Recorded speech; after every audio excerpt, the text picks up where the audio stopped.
Assalamualaikum, halo guys, balik lagi di channel Dapur Naimah.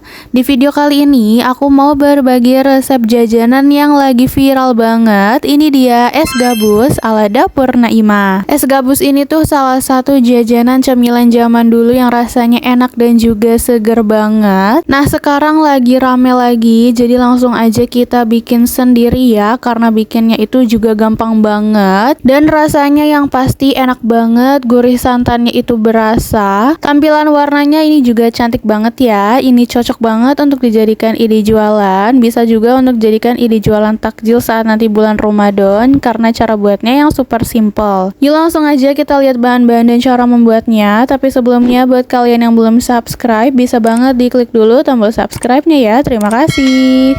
Untuk langkah pertama, siapkan wadah yang kering dan bersih, lalu masukkan 90 gram tepung hongkwe, masukkan 75 gram gula pasir atau sekitar 6 sendok makan. Kalau kalian suka manis, bisa ditambahkan aja takaran gulanya, dan masukkan setengah sendok teh garam. Lalu ini kita aduk dulu bahan keringnya agar tercampur rata.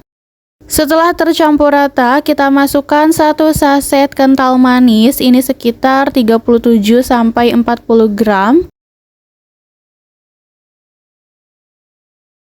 Lalu masukkan 750 ml santan. Di sini aku pakai santan segar ya. Kalau kalian mau pakai santan instan itu juga boleh. Pakainya cukup 1 saset yang 65 ml, ditambahkan air aja hingga takarannya itu sekitar 700 sampai 750 ml. Kita masukkan santannya sedikit dulu, lalu ini kita aduk hingga tercampur rata sampai adonannya lembut, halus dan tidak bergerindil. Nah kalau adonannya udah halus seperti ini, baru kita masukkan semua santannya ya. Lalu ini kita aduk kembali hingga benar-benar tercampur dengan rata. Nah sampai seperti ini adonannya itu udah jadi, udah tercampur rata dan juga udah halus ya. Kalau kalian di sini mau disaring dulu itu juga boleh, tapi menurut aku ini udah halus, jadi nggak perlu untuk disaring lagi. Lanjut, adonannya langsung aja kita bagi menjadi 3 bagian sama rata, dan di setiap bagiannya akan aku kasih dengan pewarna makanan. Di sini akan aku kasih warna merah, kuning dan juga hijau. Untuk warnanya itu bisa disesuaikan aja dengan selera masing-masing. Adonan yang pertama akan aku kasih dengan warna merah. Untuk berapa tetesnya bisa disesuaikan aja dengan selera masing-masing, mau warnanya itu menyala banget atau yang agak pastel. Lalu aduk aja hingga tercampur rata. Ini kita lakukan untuk warna yang lainnya, untuk warna hijau dan juga warna kuning.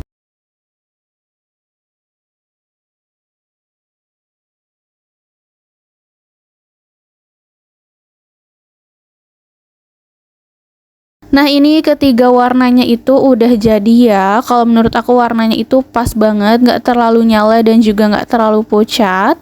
Lalu di sini aku siapkan loyang ukuran 10 x 22 cm dan aku alasi dengan plastik ya, biar nanti gampang ngelepasin dari loyangnya. Nah ini langsung aja kita masak adonannya satu persatu. Untuk yang pertama aku masak yang warna pink atau warna merah dulu.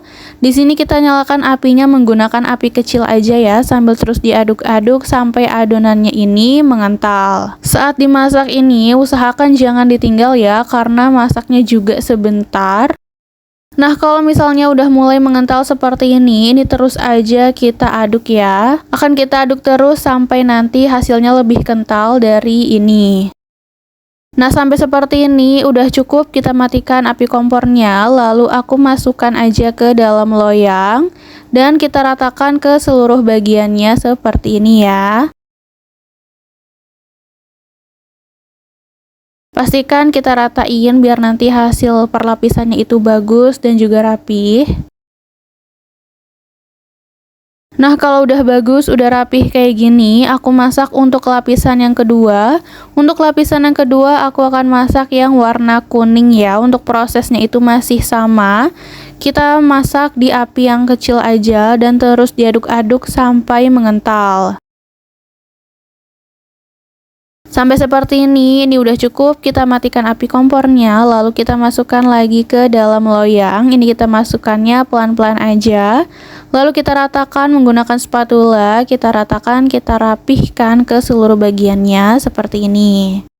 Lapisan kuningnya juga udah rata, udah rapi. Lanjut kita akan masak untuk lapisan yang terakhir atau yang ketiga. Ini kita masak yang warna hijau ya. Cara masaknya juga masih sama, kita masak menggunakan api kecil sambil terus diaduk-aduk sampai mengental. Nah, cukup sampai seperti ini adonan terakhir, adonan warna hijaunya juga udah selesai. Langsung kita tuangkan aja, kita masukkan aja ke dalam loyang. Kita ratakan adonannya kembali ke seluruh bagian seperti ini. Nah, ini dia semua lapisannya udah selesai kita masak dan udah selesai kita masukkan ke dalam loyang juga. Ini bisa kita diamkan dulu ya di suhu ruang sebelum kita masukkan ke dalam kulkas. Kita diamkan di suhu ruang sampai agak dingin ya, sekitar 20-30 menitan. Dan kalau udah suhu ruang baru kita masukkan aja ke dalam kulkas selama kurang lebih 30 menit sampai di adonannya itu ngeset. Nah, ini sudah 30 menit aku diamkan di dalam kulkas, adonannya itu udah ngeset ya. Sekarang aku akan keluarkan dari loyangnya. Kita keluarkan ini pelan-pelan aja ya. Nah, ini hasilnya cantik banget. Jangan lupa plastik alasnya kita ambil, kita lepaskan. Lalu es gabusnya ini tinggal kita potong-potong aja, lalu kita kemas di dalam plastik. Di sini aku pakai plastik OPP. Ini aku coba potong satu, bisa dilihat ya, warna perlapisannya itu pas banget, gak terlalu nyala, cantik banget. Untuk plastik OPP-nya ini tinggal kita buka aja lemnya, lalu kita simpan di bagian tengah. Dan ini kita lipat plastiknya seperti ini ya. Lalu bagian akhirnya kita rekatkan di bagian lemnya. Lalu kita lakukan aja sampai semuanya selesai. Nah, bisa dilihat cara buat cemilan yang satu ini tuh emang kayak gitu aja, sesimpel dan segampang itu.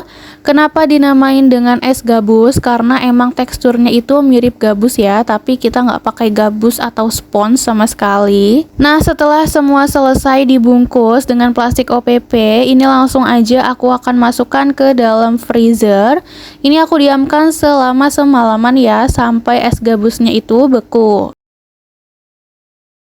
Nah, ini dia hasil es gabusnya setelah aku diamkan semalaman. Bisa langsung aja ini kita tata, dan sampai di sini berarti cara buat es gabusnya itu udah selesai, udah siap untuk kita sajikan.